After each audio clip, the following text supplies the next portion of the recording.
Previously on the True Blue Challenge.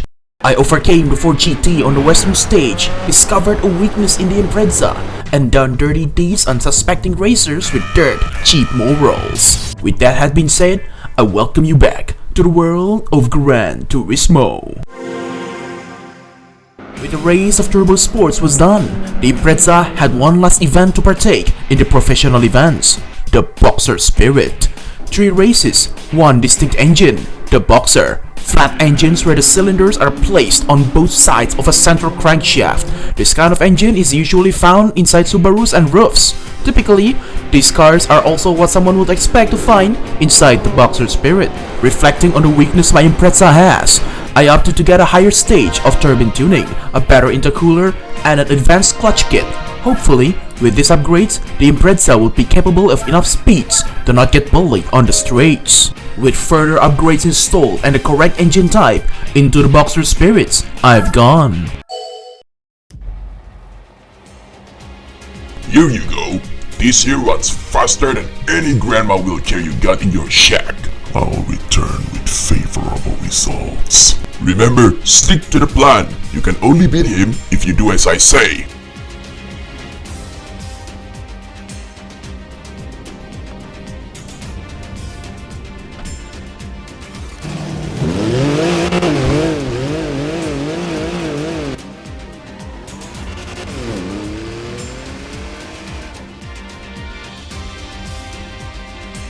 Hey, done used to the CTR2 yet?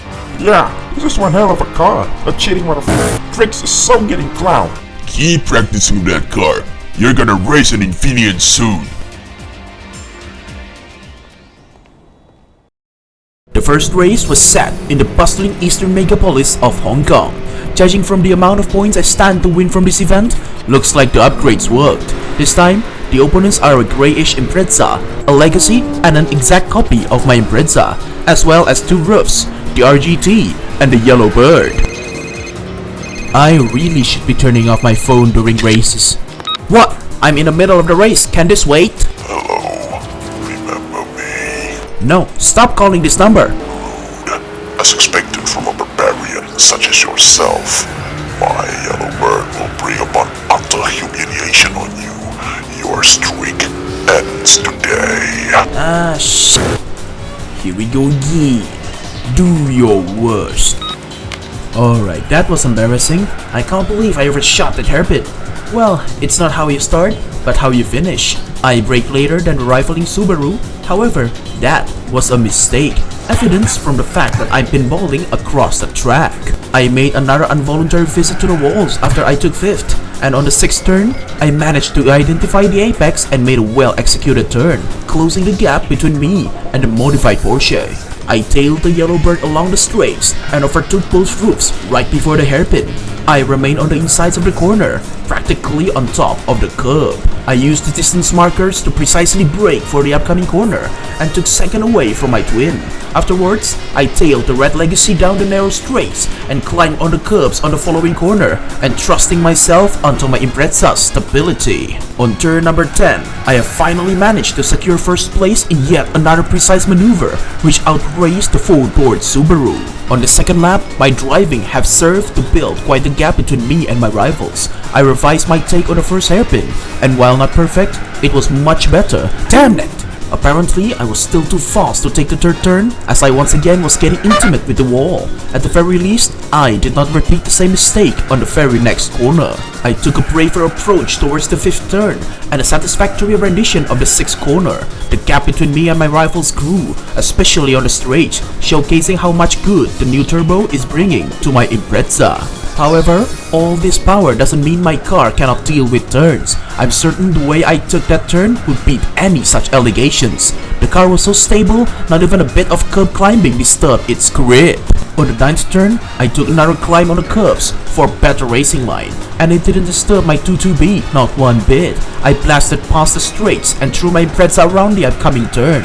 Unfortunately, on the final corner, the car didn't turn exactly the way I wanted it to. Not to say that was a disastrous execution of the turn, I just thought that would have been done in a much better way. That mattered little though, as I kept my huge lead all the way to lap 3. While crude, I have finally managed to go through turn 3 without trading pain with the walls. I perfected my cornering on the following corner and slowed down just enough to take the 5th corner well. It was at that point I realized that aside from me, P2 had also gapped the rest of the competition by quite a margin.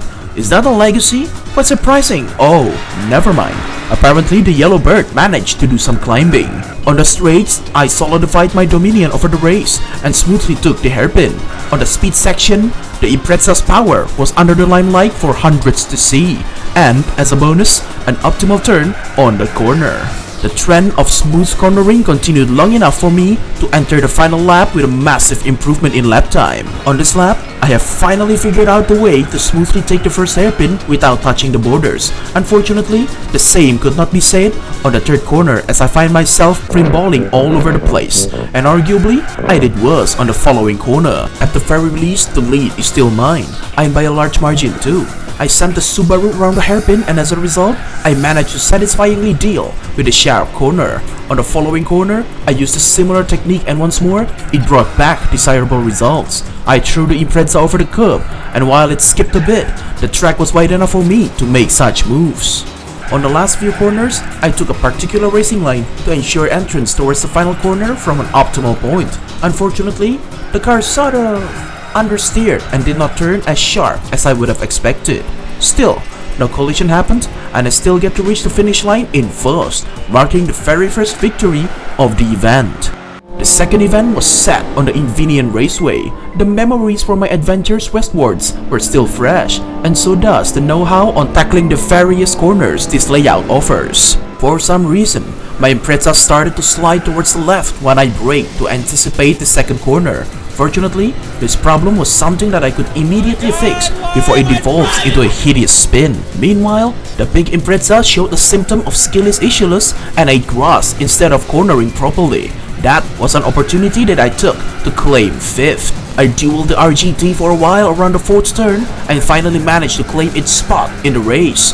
Turn 6 of the layout is quite a blind corner. I controlled my car to not steer away onto the sand next to the track, overtook the silver Subaru, and before the 7th turn, I managed to outrace the Legacy. From that point onwards, my enemy would be the CTR2, which had gapped the competition by a considerable distance.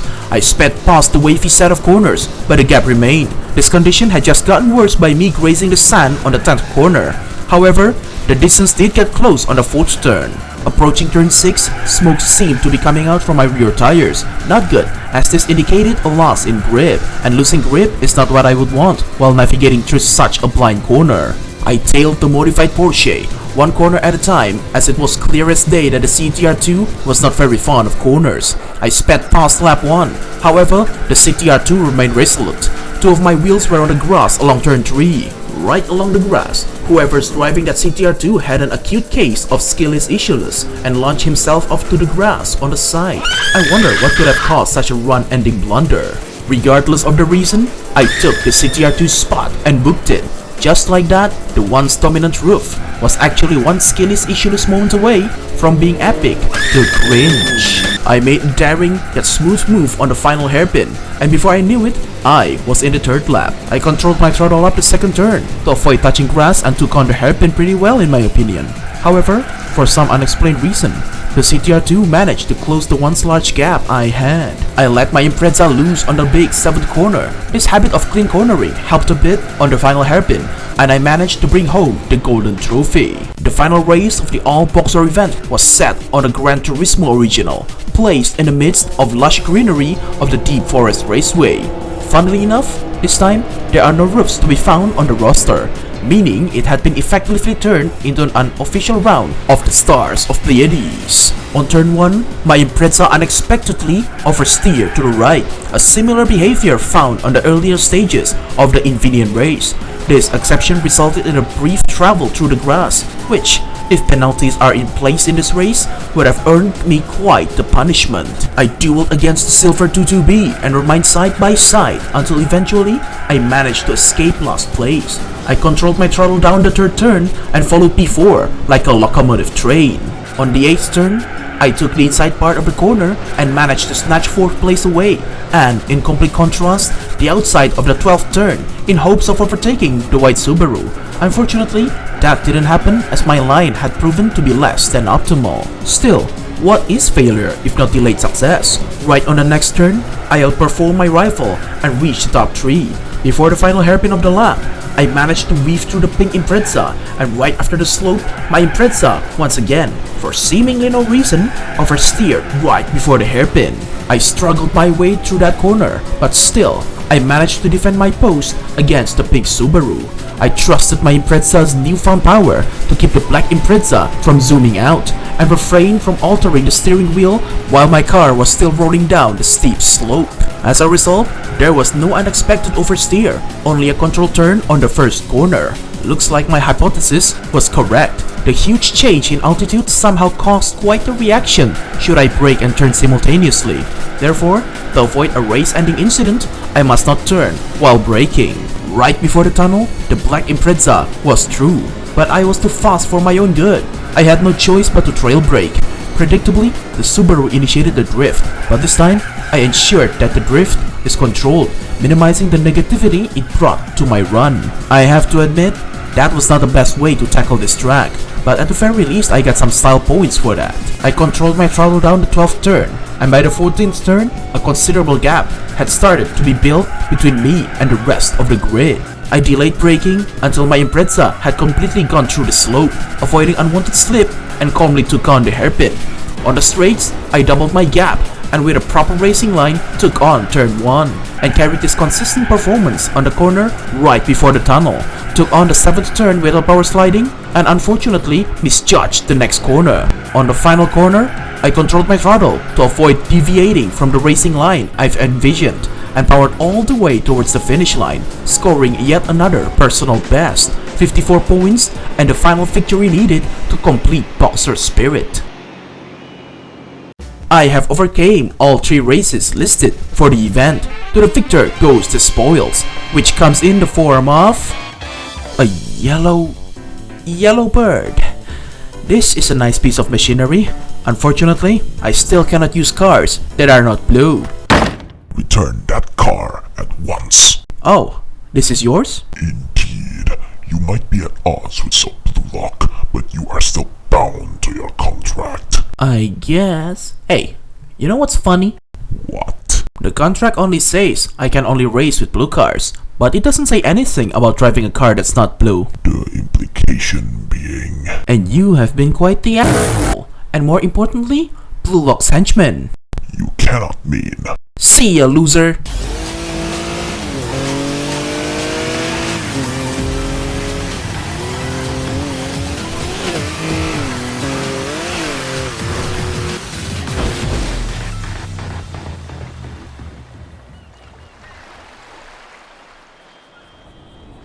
That ought to send a message. Next on the list of professional events is the World Classics. An event presented in the good old championship format consists of 5 races. The grand prize this time is 50,000 credits. Quite a large sum, especially after coupled with a 10 grand racers stand to win for each first place earned along the course of the event. The requirement is simple, yet effectively binding. True to the name of the event, the only cars can be used for this event are cars that were made in the year 1970 or earlier. What in my garage that I can use for this event, I wonder? Hi, Strakes. Your G4 was incredible. I left it in your garage. Thank you so much for letting me use it. Alright, you're welcome. Perfect.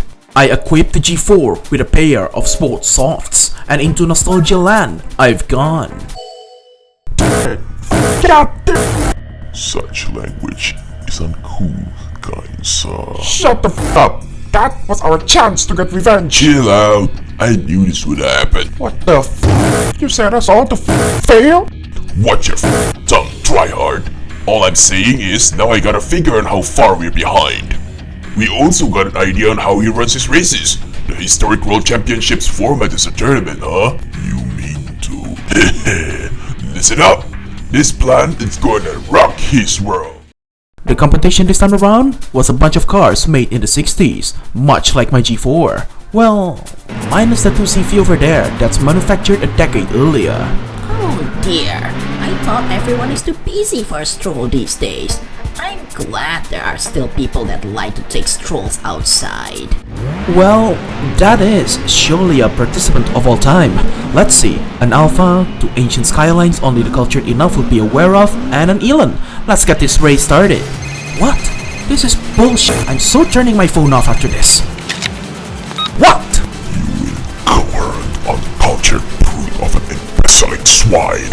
You will pay for what you've done to my car. Should have not put your car up as a prize in a race you cannot win. Take note, barbarian, for this race will be the end of your winning streak. Do your worst. I stuck on the inside on turn 3. On the 100R, I flirted with the curves and trusting myself to the reliability on the little Ginetta that could. On the Panasonic, I let the G4 drift a little and took off on the straight. From how scattered my opponents were, looks like this roster is quite unbalanced. On the final lap, I maintained a good throttle control down the first hairpin and took on the 100R with care, an optimal racing line through the hairpin and remained on the inside around the final corner. On the straights, none of the competitors were powerful enough to threaten my lead, and before I knew it, first place. That is gold trophy number 1 out of 5. The second round was set on the El Capitan, and why did that Alan get first on the grid? Did Blue Lock mess with the grid order somehow? Whatever, that won't save him from being gapped. Again, my G4 showed supremacy on the launch and stood, hey, the f do you think you're doing? Back off! What a group of uncultured sows inside those skylines, I swear. Anyways, that pathetic attempt of sabotage failed comedically, and I overcame the Blue Alpha. My real opponent then was the Yellow Ellen, driven by quite the vengeful rival. I tailed the Ellen, carefully taking on turn 9, and chained the line into the next corner. On the hairpin, I followed an optimal racing line, and grew closer towards the Lotus. I thought on taking the gap provided by the Ellen from going too wide. However, the yellow car quickly realized this mistake and had enough advantage to close the gap, preventing my rise towards P1. However, that was not the last of my attacks, and right outside the tunnel, I managed to wrestle away P1. However, that maneuver had led to an entry way too fast for the following corners, and as a result, the Ginetta drifted across the corner. While stylish, this had given the Ellen a chance to reclaim the golden trophy. This minor setback was no reason to surrender though, and so I chased down the Ellen and gunned against him side by side as we exited the hairpin. Right before the second lap and the final lap, I have finally managed to take back my rightful spot. On turn 1, I carefully handled my little G4 to not give the ever-looming Ellen a chance to attack. On the next corner, I remained resolute and calmly took to the turn, weaved through corners number 3 and number 4. However, I unfortunately choked on the next corner. Not good, considering the Lotus is still very close behind. After the 5th turn, the Ellen had finally managed to retake first place. The battle for first continued as I remained in the attacking range. Moments later, I, once again, reclaimed P1. That hairpin gave the Lotus no room to attack. I slowed down right before the hill and rolled down from it gracefully. With care, I took to the 16th and the 17th corners and played defense right before the hairpin as the Ellen was practically glued on my rear bumper. I remained on the insides of the hairpin and trusted my G4 to be powerful enough to resist the Ellen all the way to the end of the race, which it did. Everyone, I present to you the 3rd round of World Classics, set on a rather famous, or rather infamous track in Germany. Perhaps the most challenging track in the game, and a very technical track in real life too. A very dangerous track, the longest layout in the entirety of the game, the green hell itself. I'll welcome you all to Nürburgring Nordschleife. Nearly 21 kilometers long, filled to the brim with different kinds of turns, twists and corners, and I have to drive through all that with a G4 that has less than 100 horsepower. What, in my opinion, is the worst part of this track is the fact that it has a rolling start. A very, very long rolling start. That means whoever got pole position will have an outright unfair advantage throughout the race as he gets to hit the gas way earlier than the racer who starts in the last place. To make things worse, the racer who earned that pole position this time around was the vengeful rival driving the Lotus Ellen.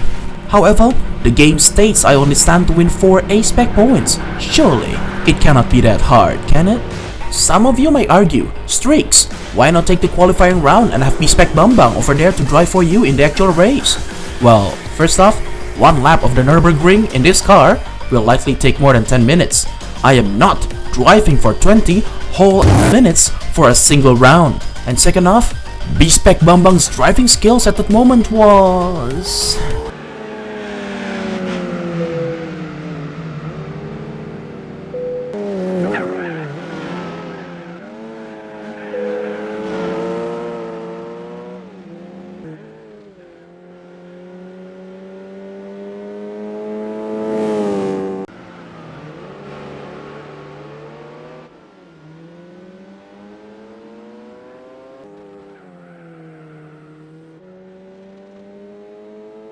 Let's just say he is yet to be cured from extreme skillless issueless. With no other option but to take on the green hell on my own, I braced myself for the longest race in my whole Gran Turismo career yet. What the f- Hey, Grandma, get out of the way. The Elon's already way too in front as is. I don't need you being in the way too.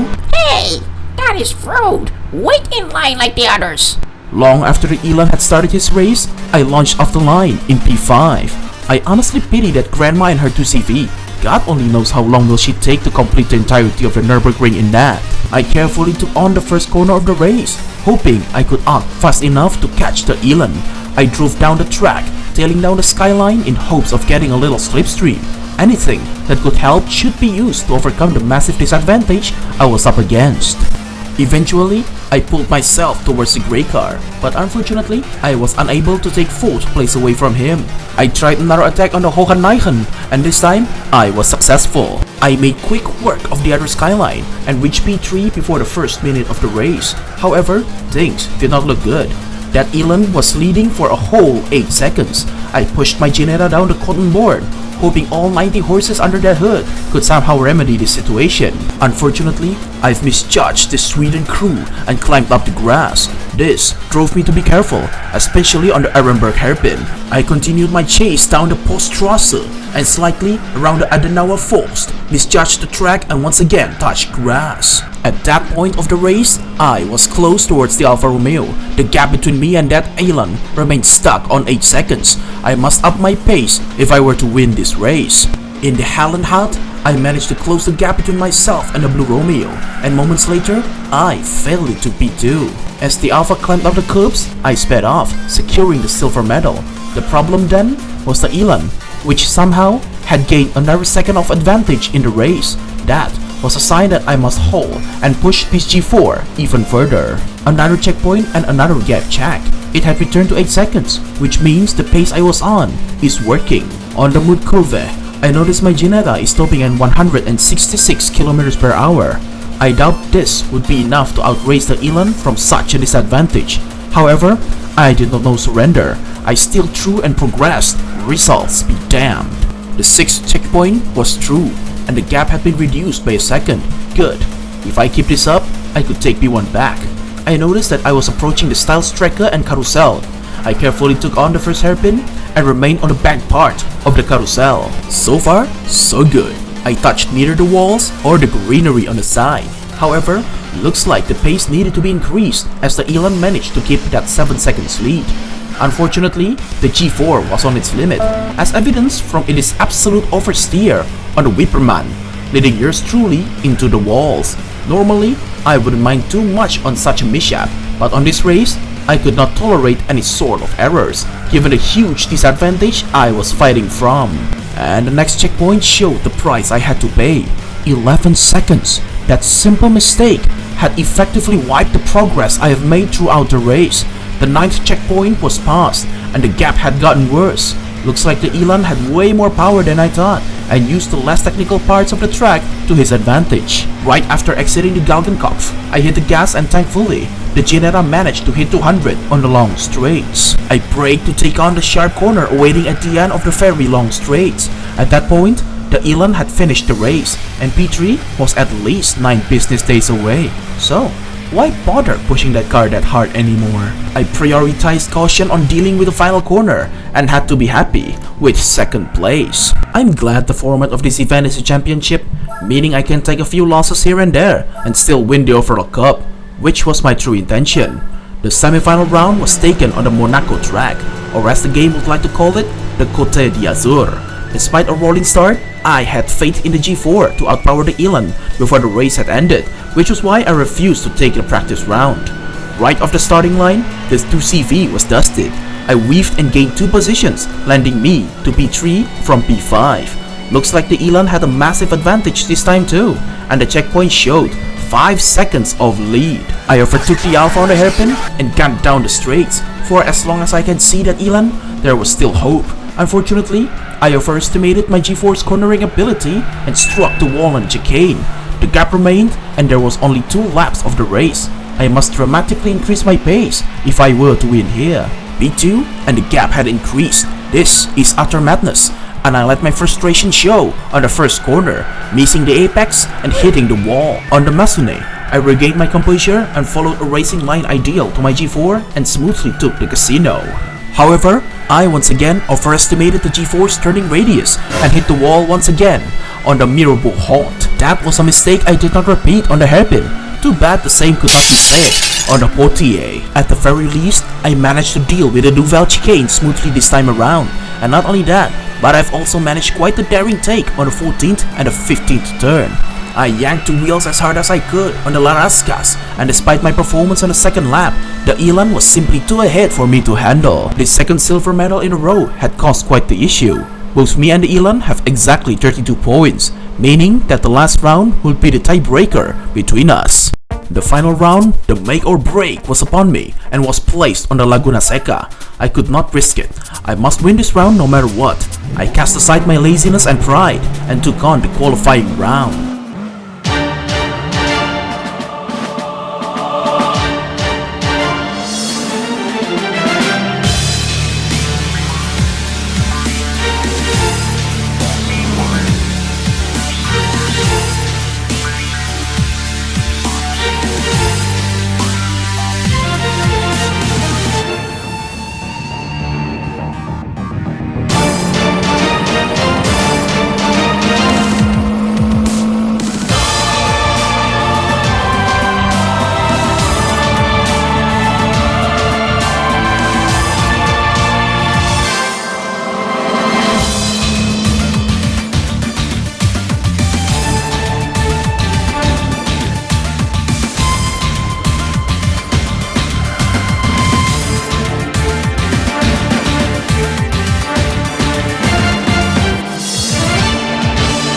That's it, P1, and this track features a rolling start, which means advantage over that goddamn Elan. As the first off the line, I immediately gunned it.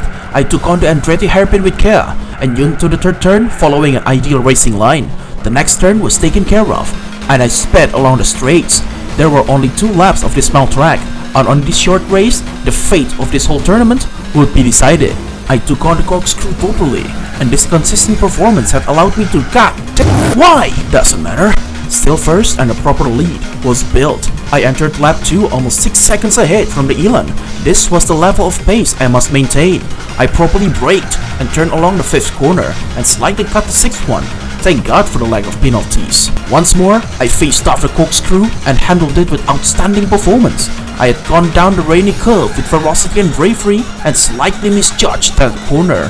However, that also didn't change the fact that I was winning the race. The final corner was through, and I stepped on the gas. It was time to end this race. The little G4 powered through all the way on the final straight, and after a suspenseful drive, I managed to score the final win and the tiebreaker of the tournament. First place in both the race and the tournament. The tournament of vintage automobiles was done. I proved my worth, overcame the odds, and etched another progress into the challenge. Now, for the cherry on top. Eh? What the f is this? If I remember correctly, I'm here to race, not to open a museum. So why would you get me this cart? You know what?